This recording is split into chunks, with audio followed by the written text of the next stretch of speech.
Why does studying organizations matter? Why is it important? I want to take a moment to talk about why the study of organizations is so important. And it's a little difficult to do because of the magnitude of organizations. In order for me to really explain how significant this topic is, I have to overcome a couple of challenges, really two.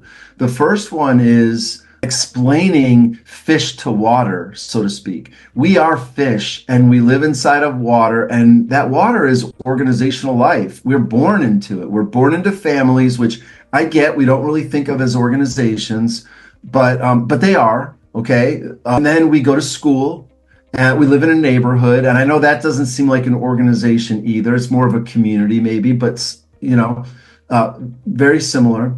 We go to school.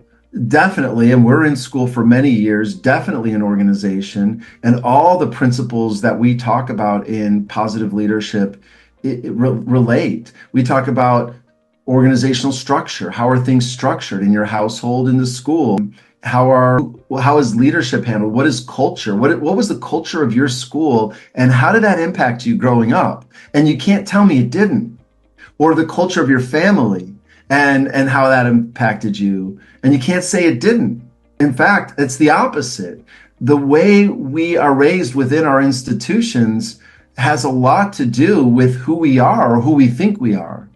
And so organizational life really just matters at that level. And so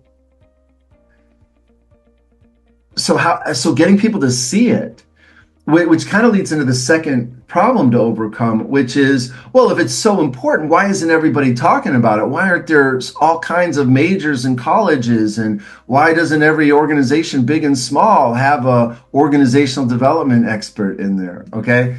And I get that question, and that's the second problem to overcome. But I think you overcome it with just simple logic. You simply can see that all of society is built around institutions and organizations, all of it. If our government fails, which are institutions, and they are all subject to the principles of organizational development, if they fail, we fail along with it. Our military is an organization. Our school system, as I already alluded to, so much of our life, our banking system, our healthcare system, everything that touches our life is impacted by organizations. And the healthier those organizations, the healthier the impact on our lives. So what leads to organizational health? Well, it's all the things we talk about under organizational development, under positive leadership. So this matters mightily. And so the people that really understand the principles that govern how individuals behave within larger organizations and how organizations behave within the larger society are going to have a power. There's a power in understanding it, and even more power in being able to intervene. And that's what an organizational development person is. They're an interventionist. We don't use that word as hardly at all anymore. That word's sort of used for intense, like drug-related family solutions to a major problem. But the term intervention simply means something's going in a direction and you intervene to change the course of direction that it's going.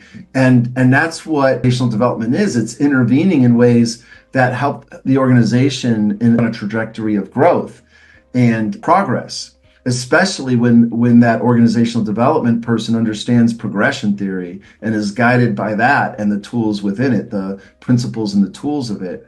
So this message is really about kind of just pulling back the curtain of what we do every day, which is right now you're doing stuff that is impacted or in the say of institutions. It's in the service of institutions, and to reflect on it, to understand it, and then maybe to be drawn more to the thinkers who really explain what's going on and teach it. And I think more and more you'll be seeing content from us that really focuses on that, on really helping people understand why organizational development is so important and how to leverage those principles to lead to individual and organizational thriving.